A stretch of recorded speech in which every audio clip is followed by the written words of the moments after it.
Hello and welcome to Did You Know Gaming Extra. In this episode, we'll be exploring trivia for the hugely popular, or not so popular depending on where you live, Commodore Amiga. At the time of its release, the Amiga 1000 was one of the most advanced home computers on the market. The system sported a full multitasking operating system, capable of displaying 4096 colours and supporting full stereo sound. All of this at a time when most home PCs were maxing out at 8 colours and still bleeping away with their horrible little internal speaker. It was so groundbreaking, in fact, that in 2006 PC World rated the Amiga 1000 as the 7th greatest PC of all time. But that rating wasn't just for the system's hardware, it was for the software lineup too. One of the system's most memorable games was LucasArts' comedic pirate-based point-and-click adventure, The Secret of Monkey Island. The game had several revisions, and some of them were for reasons you might not expect. A joke existed in early versions of the game where the main character Guybrush could look at a statue in the voodoo shop. If the player used the look at command on the statue, Guybrush would say, "Looks like an emaciated Charles Atlas."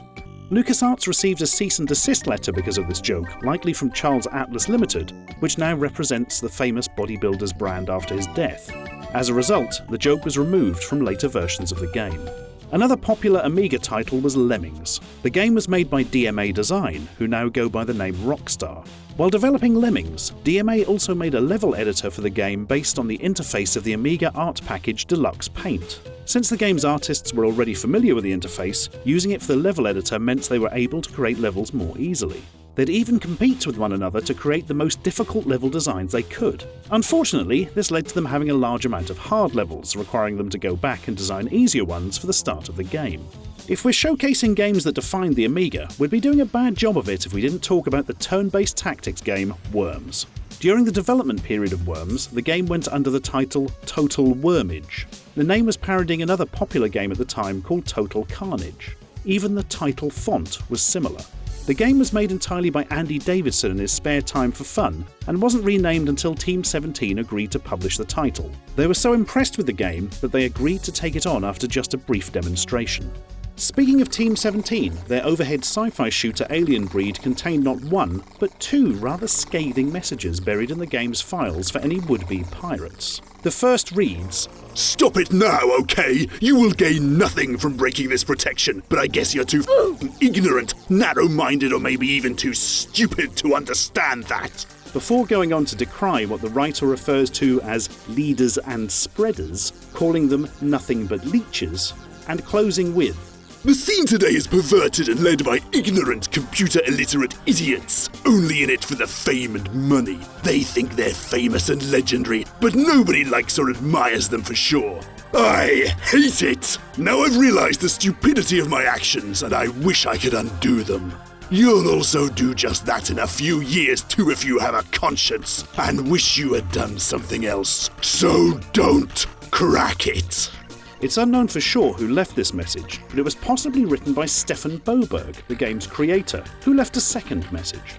After a self-aggrandizing introduction, referring to himself as a computer god, it reads in part, "Don't even think about it. Cracking is both illegal and immoral and will get you nowhere in this world. We have spent a lot of time doing this game, and we will not hesitate to take legal actions against those who duplicate this game illegally. We have complete overview over the cracking scene, and know your name and whereabouts, no doubt. We have prepared a nice surprise for you. You may think it is challenging, exciting, or even glorious to crack, but from our point of view it is nothing but theft and sabotage. You may have read or heard all this before, but this time it's different and real. We mean it. Think about it." He goes on to say, "If you still insist on being an ignorant, egocentric lowlife and go ahead cracking this, go ahead, try me. It won't be easy. It will be hard, damn close to impossible, destructive, and it will be so damn pointless." Before finally stating that, "This protection is the toughest ever, unbreachable." And signing off as, "The creator of this, and plenty to come protections, Stefan Boberg."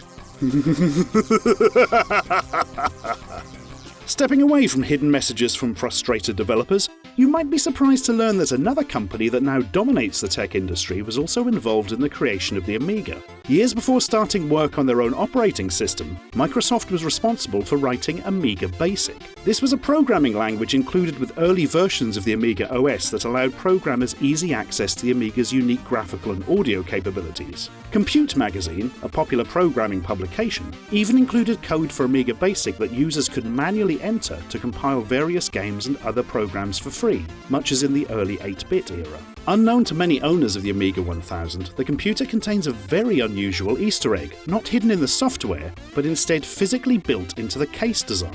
On the inside of each plastic panel are the names of the development team that worked on the system, perhaps the most noteworthy name being J Miner, often referred to as the father of the Amiga. J Miner was known for always being accompanied by his dog Michi, a cockapoo who even had her own employee ID badge, and so fittingly, his beloved companion's paw print is also featured. It also seems clear that someone working on the Amiga was a big fan of the well-known new wave band, the B-52s, as many of the motherboards across the different models of the system had the names of different B-52 songs inscribed on them. The A500 had Rock Lobster, the A600 had Junebug, and the A1200 and A590 had Channel Z and Party Mix respectively.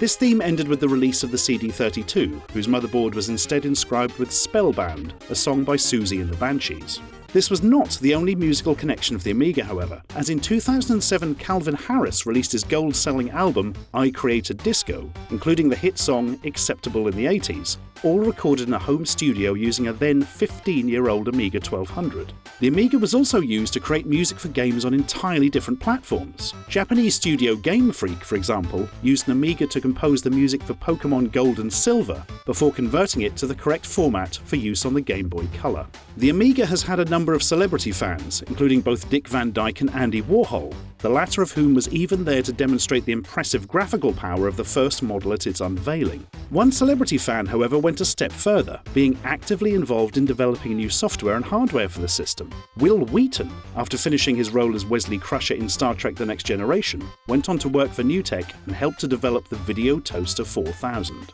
This was a more advanced version of the Amiga's video editing software and hardware, which was used to produce special effects for TV programs such as The Tonight Show, Sequest, and the first season of Babylon 5. On top of that, the promotional video for the Video Toaster 4000 featured not only Will Wheaton, but also fellow toaster owners PENN Gillette and Tony Hawk.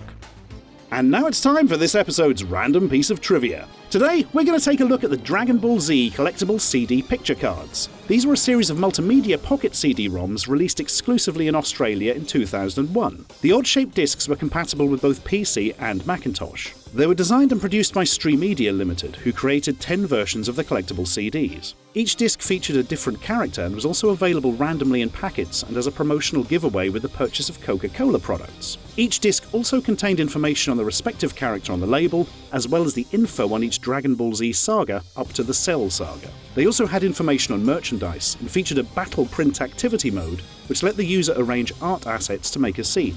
Despite saying DBZ Set 1 on the packaging, no additional series were ever released.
thank you to the always wonderful Mr. Stuart Ashens for supplying his voice for this video. We do certainly love him. He brings a certain British charm that Greg and I often fail to produce. And just remember, spreading a little love never hurt nobody, so why not spread some love today? Maybe make a little love sandwich, a little love risotto, perhaps even a love pizza. I do love me some pizza.